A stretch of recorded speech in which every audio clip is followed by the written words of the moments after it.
Hallöchen und herzlich willkommen zu Trikottausch Episode Nummer 8. Oh, Moment, ich sollte mich gerade hinsetzen, das wurde schon mehrfach bemängelt. Mein Name ist Dominik, das ist immer noch Jan. Wir sind immer noch beide bei OneFootball unterwegs. Total privat heute? Total privat, ich lebe für den Job sozusagen. Ansonsten, ich bin immer noch 27, du bist mittlerweile 28. Richtig. Grüße gehen raus an Erik Schmidt, der das gerne mal bemängelt. Und ansonsten sind wir heute... Wir sind heute hier, um über Zweitligatrikots zu sprechen, wie die Szenerie schon so ein bisschen spoilert. Richtig, sehr gut aufgepasst. Wir haben natürlich noch die Auflösung zum Quiz der Woche.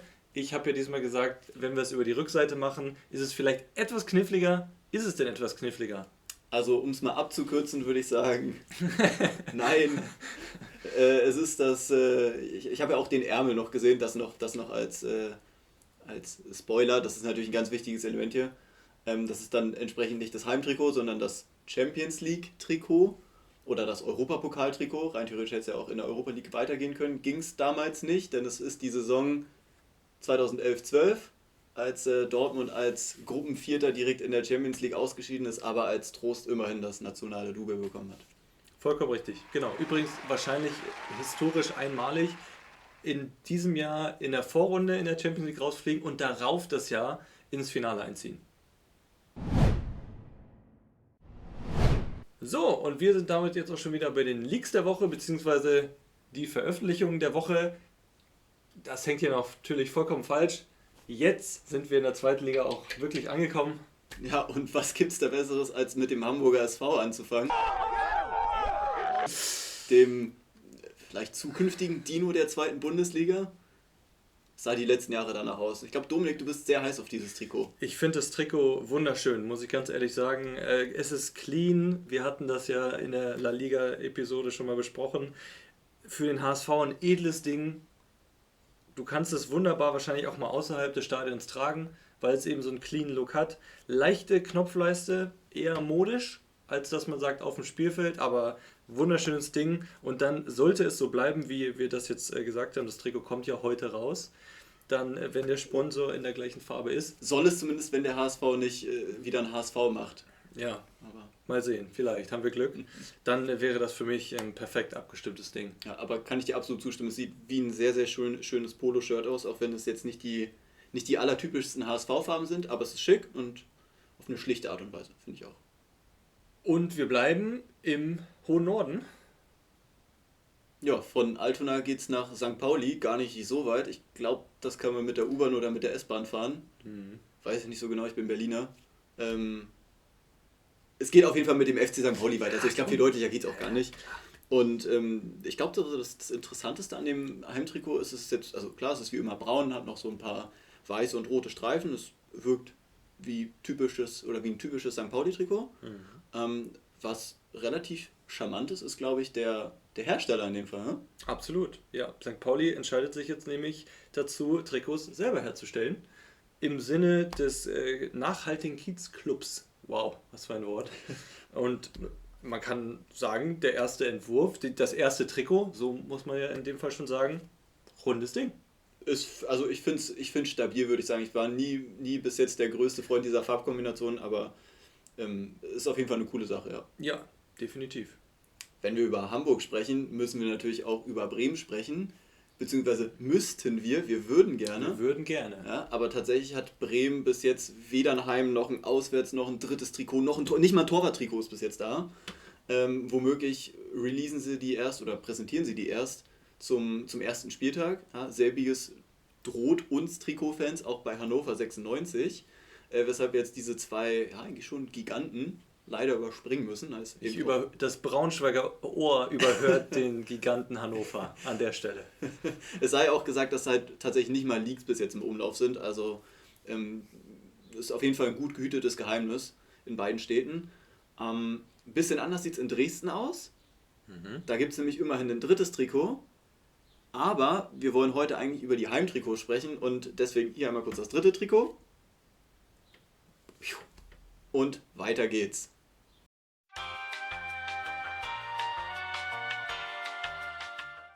Von einem Aufsteiger, den wir jetzt nur ganz kurz behandelt haben, zu dem anderen in die zweite Liga, nämlich zu Hansa Rostock. Das Trikot auf den ersten Blick wirkt jetzt gar nicht so spektakulär, aber bekanntermaßen liegt ja der Teufel, beziehungsweise in dem Fall eher so der Engel, im Detail, würde ich jetzt mal behaupten.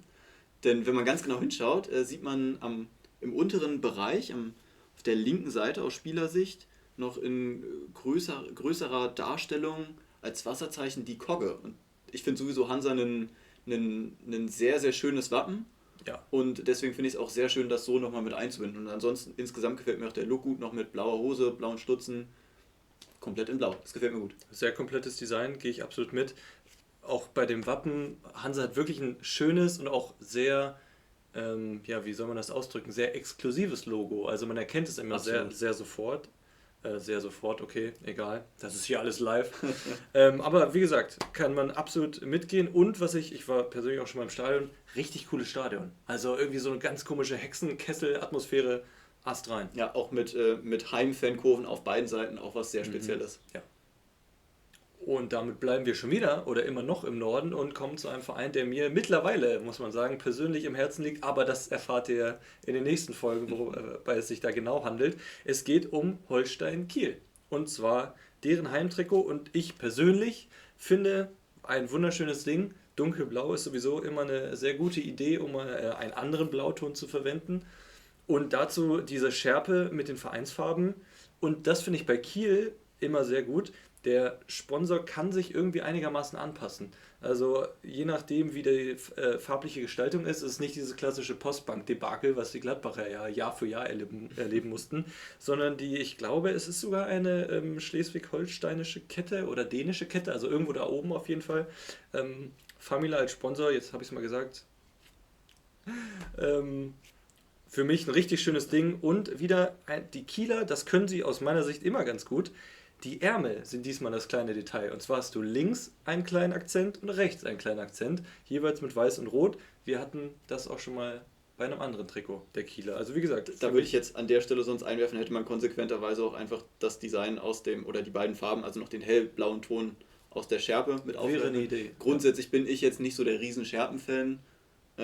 Deswegen finde ich das Trikot nur, sagen wir mal, bestenfalls solide, um es noch positiv auszudrücken. Den Club an sich finde ich besser.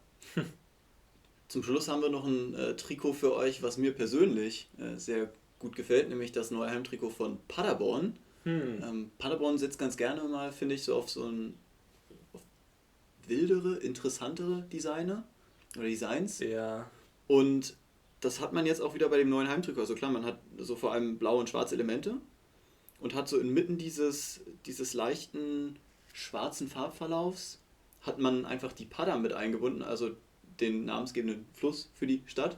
Und das finde ich an sich ganz cool. Das ist so eher was man normalerweise eher bei einem Auswärts- oder bei einem dritten Trikot sonst kennt. Und Paderborn packt das eben sogar aufs Heimtrikot. Das finde ich ganz cool.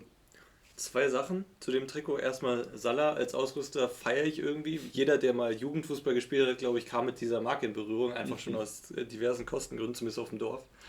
Und die Idee mit dem Fluss ist nicht schlecht, aber jeder Grafiker, ich zähle mich jetzt einfach mal hobbymäßig dazu, würde bemängeln, dass dieser Fluss nach unten zeigt.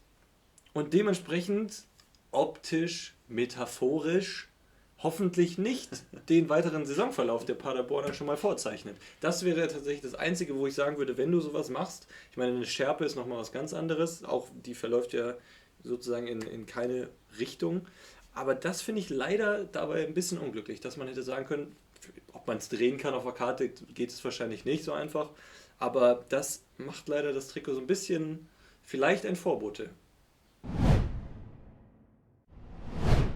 Damit sind wir schon wieder beim Fulketbanker der Woche angekommen und ich würde persönlich sagen, wir werden immer besser. Ja, sehe ich grundsätzlich genauso. Also leider haben wir zwar wieder keine Einsendung bekommen und uns deswegen wieder auf die Suche begeben, aber wir haben ein Trikot aus Zweitliga-Zeiten gefunden, also passend zum Thema. Und wir haben auch mal eine Frau gefunden. Und zwar trägt sie ein Mainz-Trikot aus der Saison 2001/2002. Aber trotzdem passt es nicht hundertprozentig, ne?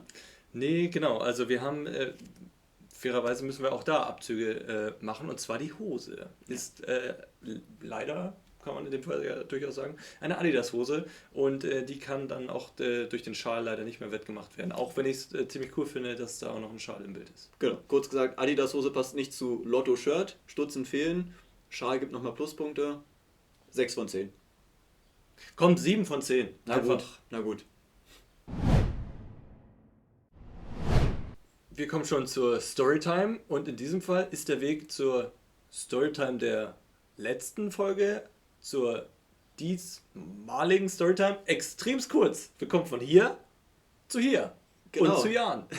Diesmal muss ich nicht nach links oder rechts greifen, sondern ich muss nur so ein bisschen mich zur Seite bewegen, damit ihr dieses wunderbare Heimtrikot von Hansa Rostock bestaunen könnt, das mir freundlicherweise ein Kumpel zur Verfügung gestellt hat, der es allerdings seinerzeit auch von mir und anderen Freunden zusammen geschenkt bekommen hat. Also trotzdem ein dickes Danke dafür.